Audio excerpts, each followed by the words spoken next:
नमस्कार, आदाब। मैं इस्लाम खान। हम जंतर मंतर पर मौजूद हैं। जंतर मंतर पर आज लोक समाज पार्टी ने अपने कार्यकर्ताओं को लेकर महंगाई के खिलाफ धरना प्रदर्शन किया है।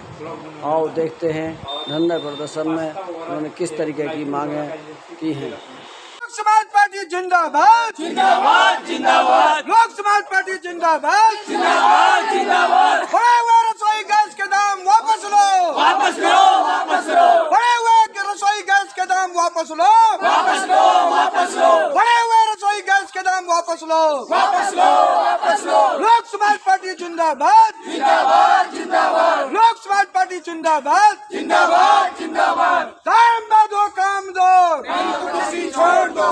दाम दो, काम दो, नहीं तो कुर्सी छोड़ दो। दाम दो, काम दो, नहीं तो कुर्सी छोड़ दो। धरना प्रदर्शन किया है महंगाई के खिलाफ। कौन सी महंगाई जो आसमान छू रही है, जैसे आपने लिखा है कि आसमान छूती हुई महंगाई। आप एक पत्रकार हैं और आप भी इस समाज के एक अंग हैं, तो आपको तो खुद महसूस होना चाहिए कि भाई महंगाई इस धरती पर है कि आसमान को छूने जा रही है।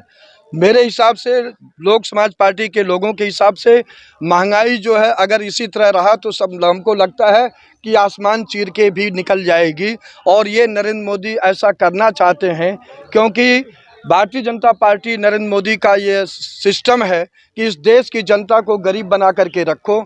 जितनी महंगाई रहेगी, जितने इनके जेब से पैसा बाहर निकलेगा, उतने ही लोग गरीब रहेंगे, दो वक्त की रोटी के लिए जूझेंगे, तो यह सत्ता के खिलाफ आवाज़ नहीं उठाएंगे। जी,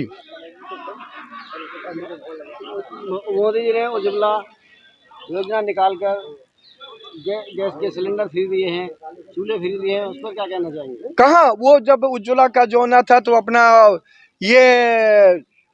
इस रसोई गैस कंपनियों का प्रचार करने के लिए जो करीब 10-15 साल में होता उसको 4-6 महीना में बिकवा दिए, वो प्रचार किए थे।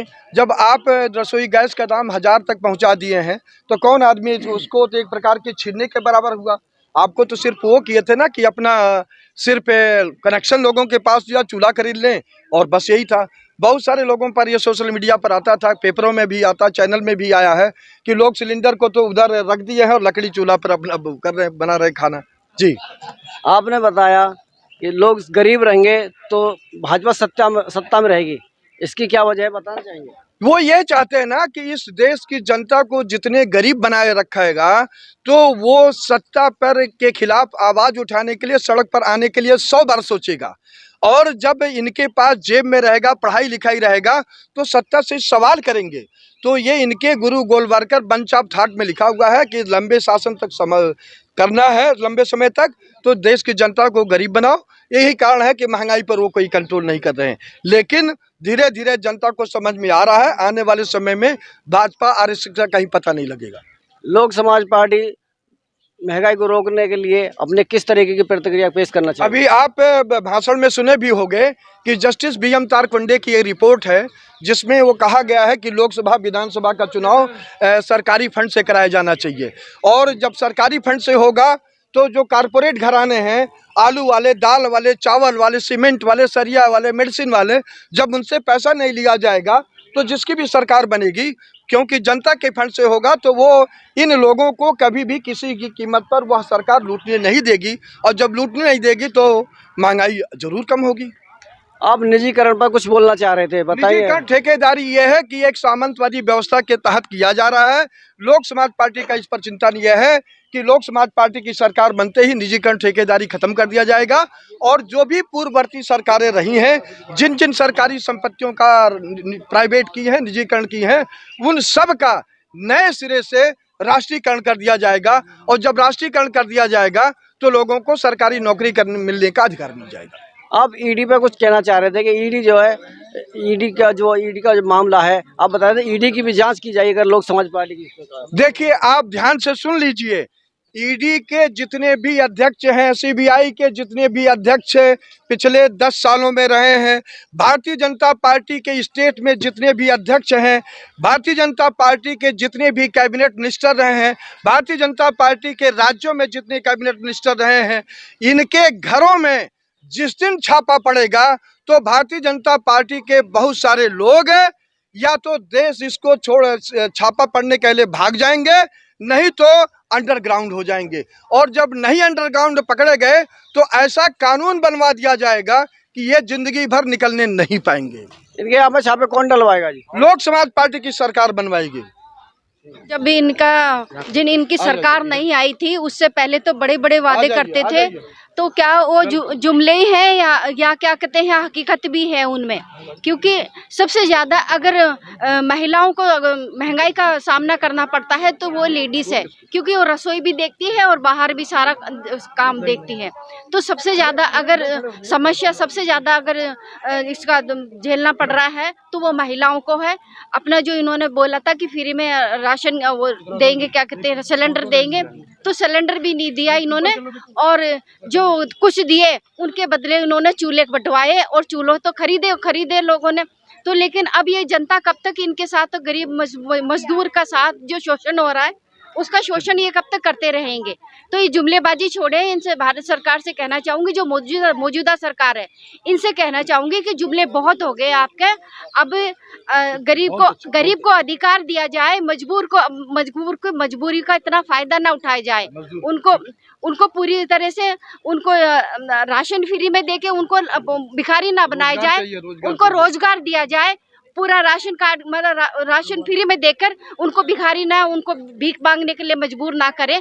और मैं चाहती हूँ कि वो अपनी जो उन्होंने कहे थे वो जुमले नहीं, वो उन पे खरे उतरे और कम से कम गरीबी तो हटा दे और कानून व्यवस्था को सही करे। वो एक जो सिलेंडर पे 50 रुपए जो बढ़ाए हैं, इसके विरोध में है कि अभी 2025 में जब विधानसभा का चुनाव हो रहा था तो मोदी जी भी और नड्डा साहब भी और अमित शाह भी कह रहे कि यहाँ दिल्ली में 500 रुपये में सिलेंडर दिया जाएगा। अब यहाँ 50 रुपये और बढ़ा के महंगाई की महिलाओं पे पड़ेगा, पूरे परिवार पे पड़ेगा इसका। जो के खिलाफ धरना प्रदर्शन किया आपने लोक समाज पार्टी ने, तो इस पर आप क्या बोलना चाहेंगे? ऐसा है जी, जितनी महंगाई बीजेपी की राज में आज बढ़ी है, शायद ही पिछले 70 साल में महंगाई बढ़ी होगी। कभी नहीं बढ़ी है, ये मैं दावे के साथ कह सकता हूँ। और सबसे दुर्भाग्य हमारे भारत का ये है कि आज सनातन धर्म के अंदर जो शिक्षा फ्री ऑफ कॉस्ट दी जाती है, आज शिक्षा और भिक्षा फ्री में दी जाती है, बट बीजेपी सरकार के अंदर शिक्षा का चार्ज लिया गया है, शिक्षा पे जीएसटी ली गई है, और यहाँ तक कि कॉपी, किताब, पेंसिल, उसमें बच्चों के जीएसटी लगा गई है। आप ये मुझे बताओ कि अगर आम आदमी से भी शिक्षा में जीएसटी ली जाएगी तो किस राम राज्य की बात करते हैं ये लोग? अगर राम राज्य के अंदर शिक्षा टोटली फ्री थी, जो आज के समय में सन 2014 से लेकर अब तक 2025 चल रहा है, बीजेपी सरकार चल रही है, घर घर के जो लोग हैं भिखारी बन पड़े हैं, कर्जे में डूब चुके हैं, और एक ऑटो की साइकिल, एक मोटरसाइकिल की जो औकात जो 55,000 रुपए थी, आज वो 1.5 लाख रुपए हो गई है। आज जितनी सरकार जो पेट भर रही है, अडानी का, अंबानी का पेट भर रही है, हम गरीबों की हाय लेकर, हम गरीबों का पेट फाड़ कर। और मैं कहना चाहूंगा कि आने वाले इलेक्शन में हम इन लोगों को बताएंगे कि आम जनता, आम लोग, आम पब्लिक कितनी दुखी है।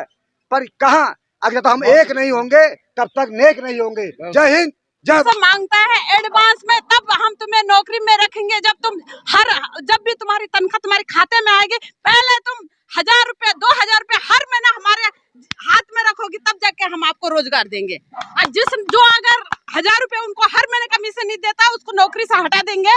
और ये मैं जंतर मंतर पे बोल रही हूँ, इस बात पे ध्यान दिया जाए और सब इस बात पे सोचा जाए। धन्यवाद।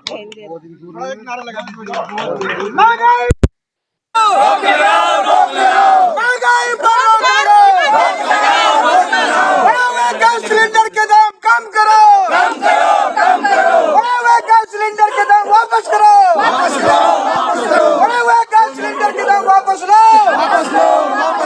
निधि का ठेकेदारी नहीं चलेगा, निधि का ठेकेदारी नहीं चलेगा।